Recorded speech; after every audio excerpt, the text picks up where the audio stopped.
जी sir. कोई नहीं, कर लो कर लो।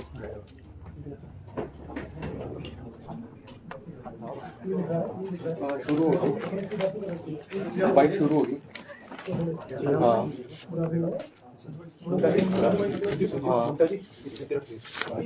हाँ हाँ शुरू होने वाली है सर। ठीक है सर, ठीक है।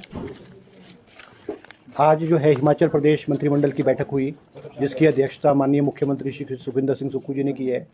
जिसमें बहुत सारे जो है अहम फैसले जो है आज कैबिनेट ने लिए हैं, जिसमें सबसे बड़ी फैसला जो है वो हिमाचल प्रदेश राज्य चयन आयोग को दोबारा से बहाल करने का फैसला किया गया है।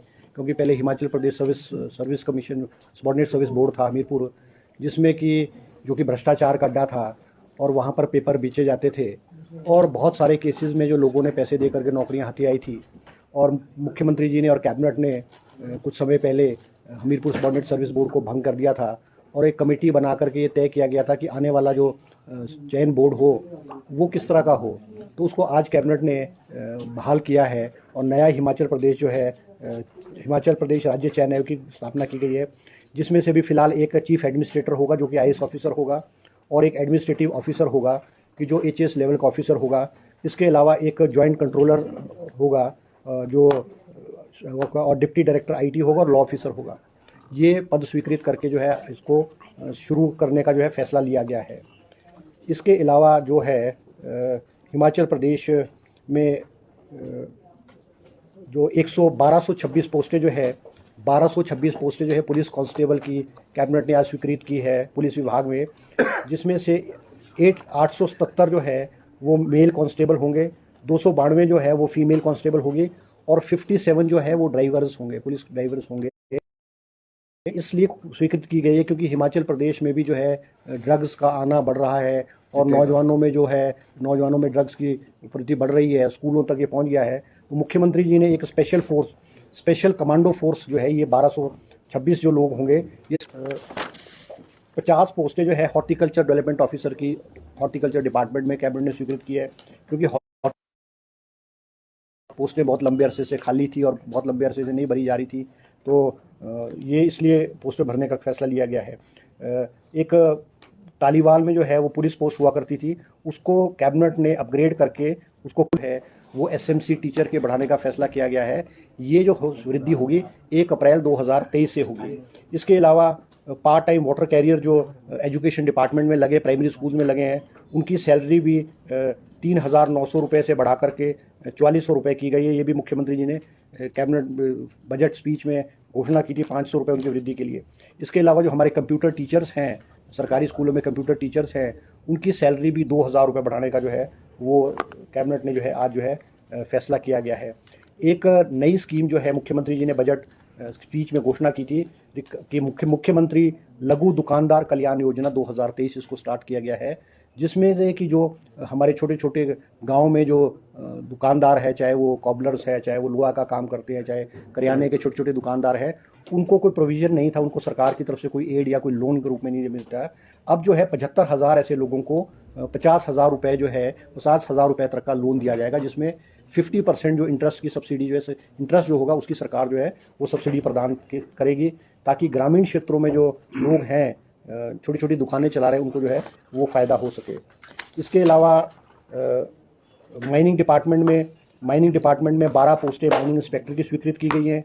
24 पोस्टें जो हैं असिस्टेंट माइनिंग इंस्पेक्टर की पोस्टें सैंक्शन की गई है, जो कि हमीरपुर चयन बोर्ड जो है उसके माध्यम से इसको भरा जाएगा। और 38 पोस्टें जो हैं वो माइनिंग गार्ड की, जियोलॉजिकल डिपार्टमेंट में माइनिंग गार्ड की जो है वो कैबिनेट ने स्वीकृति की है। इसके अलावा जो है 8 पोस्टें जो है वो हमीरपुर जो मेडिकल कॉलेज है उसमें एसोसिएट प्रोफेसर की 8 पोस्टें जो है कैबिनेट ने स्वीकृत की है। और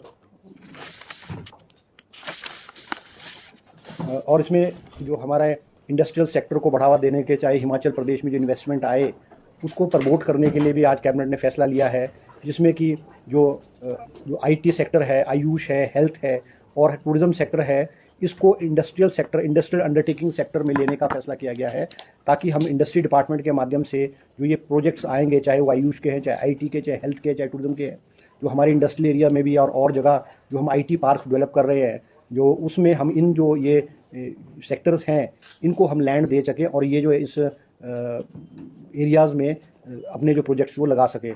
हमने फैसला लिया गया है धर्मशाला में घनियारा के पास जो है आईटी जो है वो हब बनेगा, उसके लैंड एक्विजिशन का प्रोसेस भी शुरू कर दिया गया है जो कि 19 हेक्टेयर लैंड है।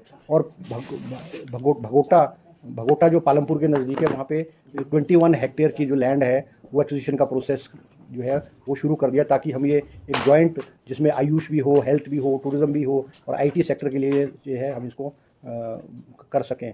इसके अलावा जो है हमारे रेवेन्यू डिपार्टमेंट में भी आज जो है revenue amendment act, Himachal Pradesh land revenue act amendment act को भी आज संशोधित किया गया है और उसमें बहुत सारी चेंजेस की गई है।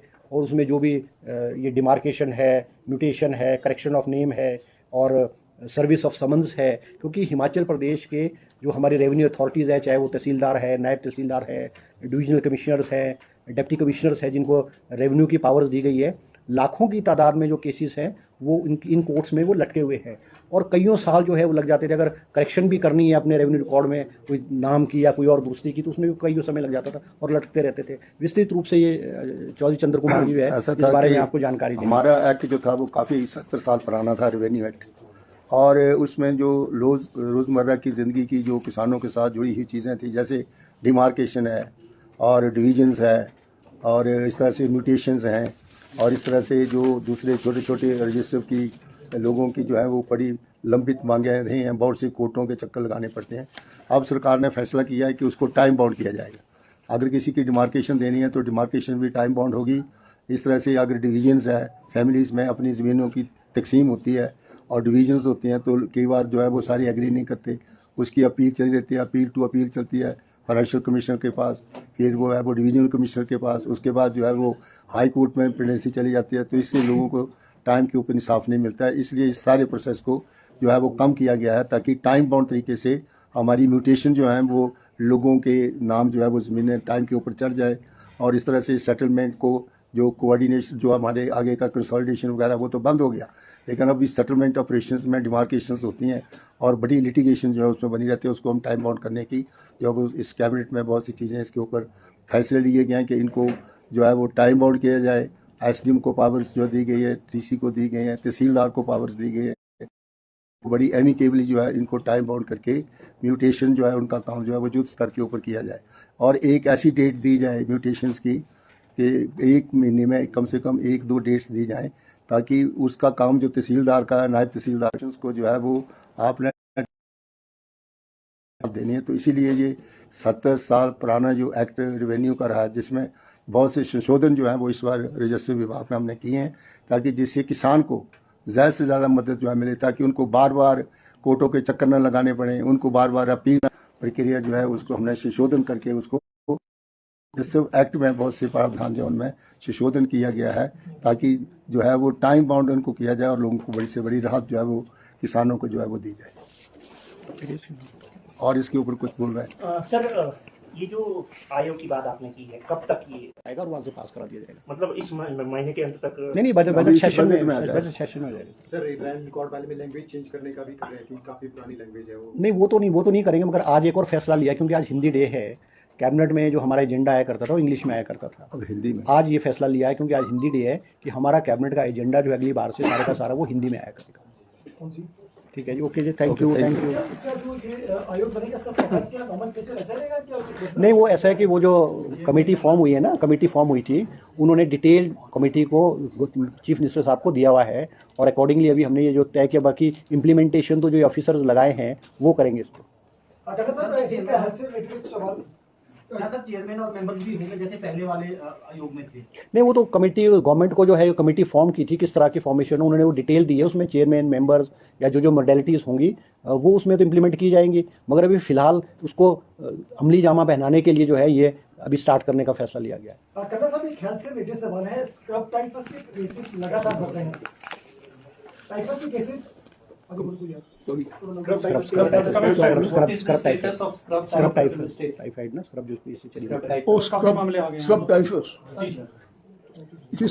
टाइफस के बारे में मैंने कल भी क्लैरिफिकेशन दी थी।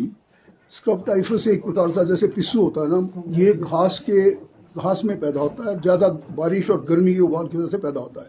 तो इस पे जो एडवाइजरी की गई है ज़्यादा इशू वो ये कि जब घास के क्षेत्रों में जाए हमारी बहनें माताएं तो ठीक तरीके से जूते और कुछ अपने पाँव इत्यादि को ठीक से कवर करें, बिकॉज वो होता क्या है, चुपके से पिस्सू अपना काम कर लेता है और ये वायरस बनकर उनको फीवर कर देता है और कुछ नहीं। इसलिए जितनी सावधानी दी जाए इस एडवाइजरी सभी PHC CHC को दे दी गई है। You have a valid point. Anything else? चलो ठीक है।